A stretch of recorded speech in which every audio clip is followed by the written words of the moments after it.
torta di polenta, gorgonzola e verze. A cake, literally a cake made out of polenta, Savoy cabbage, and potatoes.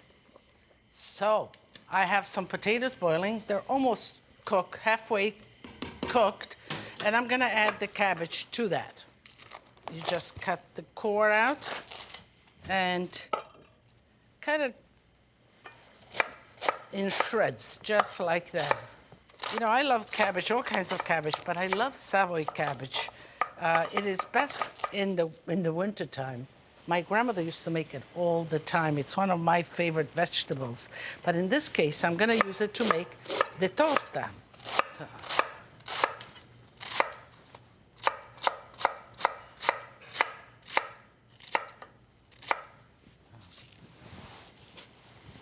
Let me just pressure it in a little bit, bring it back to boil. What is the basis? What is the cake for this torta? It's polenta. Polenta is cornmeal, and up in Friuli, the area that I come from, we eat a lot of polenta. And you cook polenta in the traditional way. This is coarse polenta. I like that. It takes about 45 minutes to ultimately make like a porridge. Once it is cooked, you put it in a spring form, just like you do a cake. And we'll spring it open because it solidifies. So let's take it off of the bottom of the spring form. And you see, you can handle it quite easily. And now I'm gonna cut it, just like I would a sponge cake. I'm gonna make 3 layers. So I'm gonna turn it around.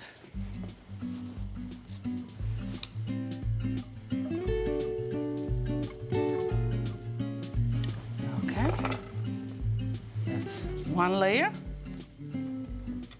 We'll cut this in half. And you know, it's once you begin to cut, it becomes sensitive.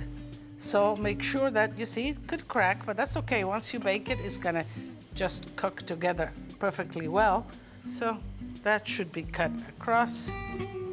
I'm gonna help myself with the spatula, and we'll just move it on the side so I can get to do the rest of the preparation. Let me check here.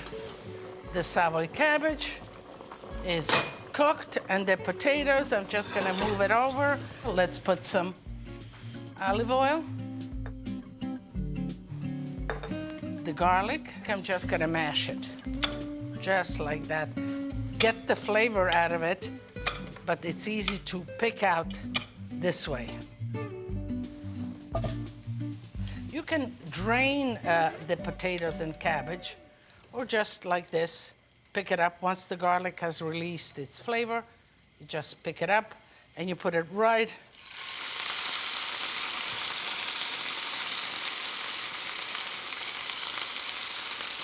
and kind of coarsely mash the potato and cabbage together. I'm going to let it dry a little bit, season it with salt.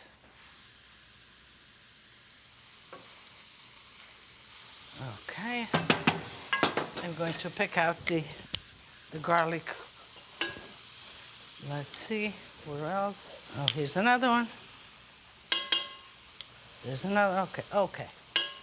I think I have them. So I'm gonna let this cook just like that. A little bit of thyme, add that extra flavor to the stuffing. Okay. Here I have the same spring form, buttered, and put some breadcrumbs around it. So we'll layer the cake now. We'll begin with the bottom. There's the first layer on the bottom. I'm going to take about half of this stuffing.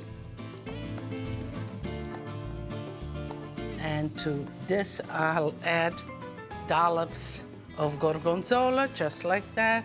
Now, if you don't like gorgonzola, could you have fontina cheese? Yeah, but some sort of soft cheese that it will melt, will be oozy and delicious. Just like a sponge cake. Let's put the rest of the stuffing right in here.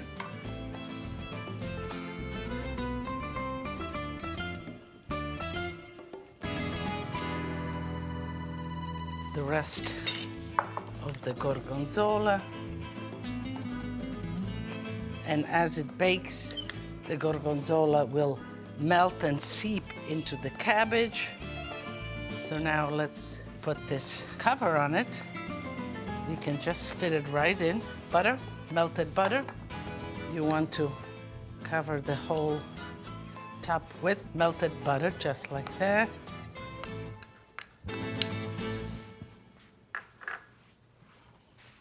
And grated cheese, plenty of cheese on top, because you want to form a nice little crust.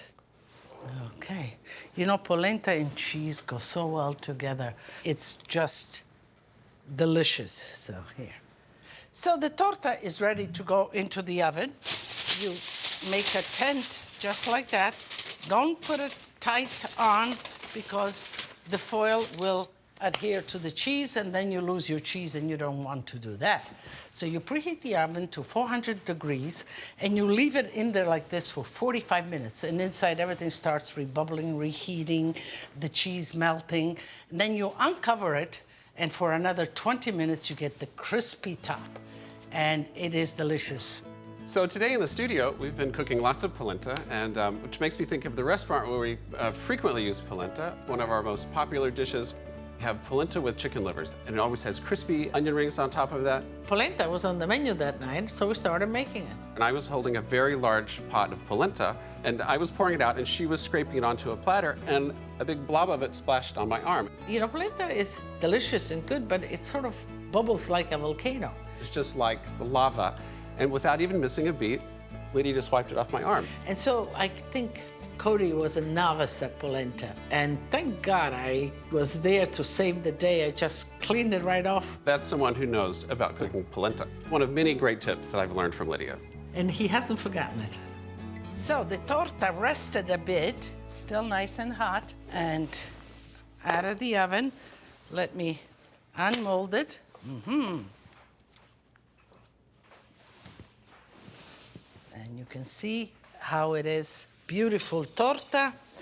What a beautiful cake. A serrated knife is always good because it gives you kind of that, the sawing edge rather than pressuring down. So just like.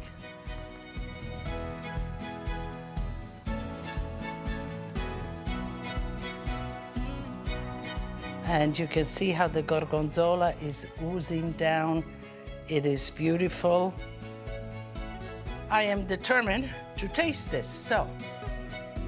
And I'm gonna cut, you know, just like a piece of cake or piece of pie, you take off the tip, that's the best part. Well, that's what I'm gonna do.